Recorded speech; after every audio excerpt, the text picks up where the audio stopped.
You are not lazy. Let's start there, because if you miss this, everything else will feel like pressure instead of clarity. You are not broken. You are not undisciplined. You are not lacking ambition. What you are experiencing is a biological response. And once you understand that, everything begins to change. Because procrastination is not a time management problem. It is an emotional regulation problem. Every time you sit down to do something important and suddenly feel resistance, that hesitation is not random. It is not weakness. It is not you failing. It is your nervous system reacting. When you look at that task, your brain is not asking if it matters. It is asking if it feels safe. And if it does not feel safe, even slightly, your system shifts. Your breathing changes. Your chest tightens. Your focus scatters. Your mind starts searching for escape. Not because you are trying to fail, but because your brain is trying to protect you, even if that protection is costing you your progress. We have been taught to treat procrastination like a character flaw. Just be more disciplined. Just try harder. Just focus. But those approaches fail, not because you are incapable, but because they are targeting the wrong system. You cannot force your way through a nervous system response. You cannot outwork a brain that believes it is under threat. And this is where most people get stuck. They keep trying to push while their body is trying to pull away. They think they need more motivation, when in reality, they need more regulation. Inside your brain, there is a structure designed to detect danger. Its job is simple: keep you alive. But it is not perfect. It does not know the difference between a real physical threat and an emotional one. So when you face something like fear of failure, fear of judgment, fear of not being good enough, or even the discomfort of boredom, your brain reacts as if something is wrong. It activates.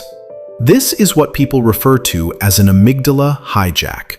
And once that happens, your thinking brain becomes less accessible. You don't suddenly lose intelligence. You lose access to calm, structured thinking. Planning becomes harder. Starting feels heavier. Even simple steps feel overwhelming. And so your brain looks for relief. It finds it in avoidance. Scrolling your phone, watching something, cleaning something that was not urgent, thinking about starting later. And in that moment, something important happens. You feel better. Not permanently, but instantly. And your brain learns from that. It learns that avoidance reduces discomfort. So the next time you face the same task, the resistance is stronger. Because now it is not just the task, it is the memory of discomfort attached to it. And this is how the cycle builds. You see the task, you feel the resistance, you avoid, you feel relief. Then comes guilt. And that guilt adds weight to the next attempt. So now you are not just facing the task, you are facing the task plus the pressure, plus the story you have built about yourself. I always do this. I can't stay consistent. Why am I like this? And those thoughts are not neutral. They increase emotional intensity, which increases avoidance, which reinforces the cycle, until procrastination starts to feel like part of your identity. But it is not who you are. It is a pattern. And patterns can be changed, not through force, but through understanding. So instead of asking, how do I make myself do this? We ask a different question. How do I make this feel safe to begin? Because starting is the real barrier, not finishing. Not perfection, just starting. And to start, your nervous system needs to feel regulated. So before you even think about doing the task, you shift your focus to your body.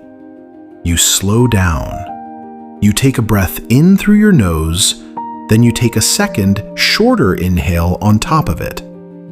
And then you slowly exhale through your mouth. This is called a physiological sigh. It is one of the fastest ways to calm your nervous system. You do it again and again. and something subtle begins to happen. Your body starts to settle. The urgency decreases. The tension softens. And when the body feels safe, the brain follows. Now you bring your attention to the present, not the future, not the outcome, not the pressure, just the present moment.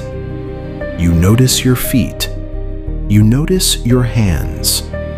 You look around and name 3 things you can see, 2 things you can touch, 1 thing you can hear. This is not a trick. This is how you move out of survival mode and back into awareness. Because when you are in survival mode, everything feels urgent. Everything feels heavy.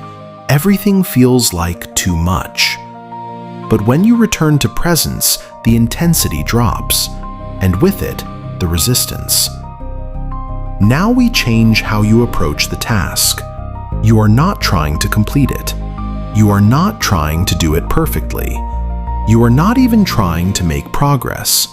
You are just entering it. For 2 minutes, that is all. Open the document, write 1 sentence, read 1 line, organize 1 small piece. The goal is not productivity. The goal is access. Because the brain resists pressure, but it accepts simplicity. And once you begin, something interesting happens. The resistance that felt overwhelming starts to fade. Not completely, but enough. Enough for you to continue. And if you stop after 2 minutes, that is still success, because you broke the barrier. And every time you break that barrier, you weaken the pattern. Now, there is something else we need to address, the way you speak to yourself, because self-criticism is not helping you. It is increasing the emotional weight of the task. Every time you say, "I'm so lazy," you are reinforcing the identity you are trying to escape.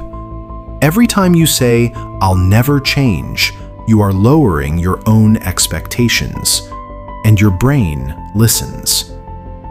So instead, you shift the language. I felt overwhelmed. My system was trying to protect me. And now I understand what to do. This is not about being soft. It is about being effective. Because when you remove the emotional pressure, you reduce the need for avoidance. And when you reduce avoidance, you increase action. Slowly, sustainably, without force. This is how you build momentum, not through intensity, but through consistency. Small actions, repeated, without emotional resistance. And over time, your brain starts to change. It stops associating tasks with threat and starts associating them with control, with progress, with stability. You begin to trust yourself again, not because you are perfect, but because you show up, even in small ways, especially in small ways, because small wins matter. They send signals. This is safe. I can do this. I am capable of starting. And that is where everything shifts. You stop waiting for motivation. You stop relying on pressure. You stop fighting yourself. And you start working with your system. You create environments that reduce friction. You make tasks easier to access. You remove unnecessary steps. You simplify your process. Because the easier it is to begin, the less resistance your brain creates. You are not trying to become someone else. You are learning how to support who you already are.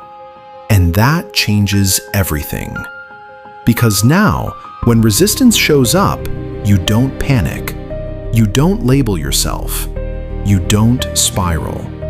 You recognize it. This is emotional. This is temporary. This is something I can regulate. And instead of avoiding, you respond. You breathe. You ground yourself. You enter the task. And you move.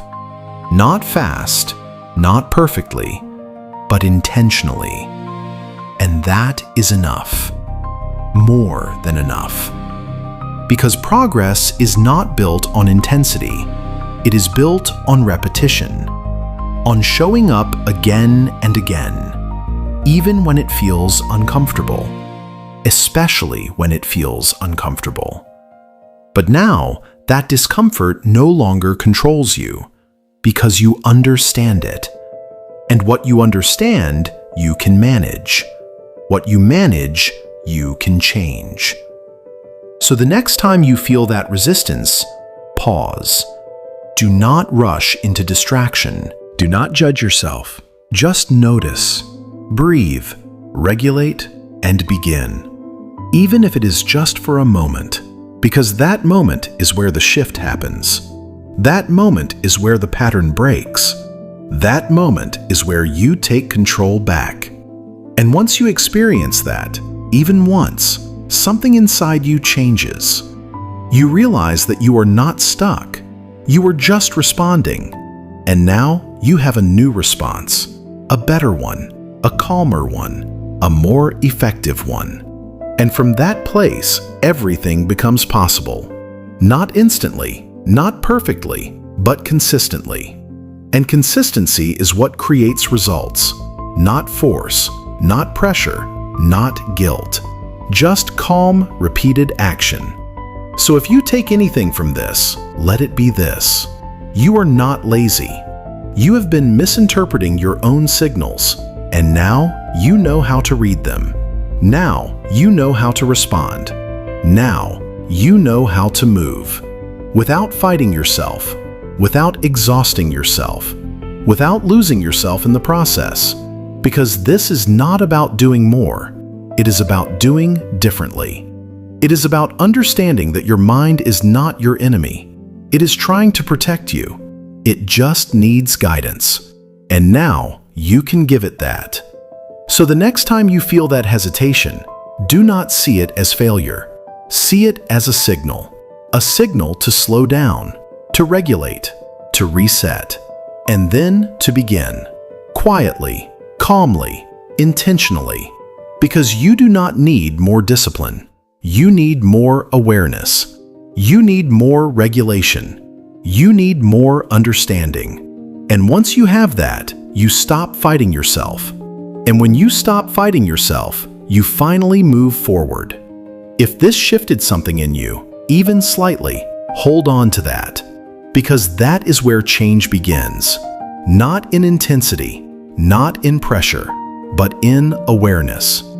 And if you want more of this, more clarity, more control, more mental resets that actually work, then stay connected. Because this is just the beginning. And the next time your mind starts to spiral, you will not fall into it. You will recognize it, and you will reset in minutes. If this shifted something in you, even slightly, don't let it fade. Take 2 seconds right now and subscribe. Because the next time your mind starts to spiral, you'll have a place to reset. And if this message found you at the right moment, drop a comment below. I'm starting anyway. Let's build momentum together. Subscribe for more mental resets like this. And comment, I choose progress over avoidance. You're not stuck, you've just been overwhelmed. If this helped you see that clearly, subscribe. And in the comments write, I'm not lazy. Let that be the moment things start to change.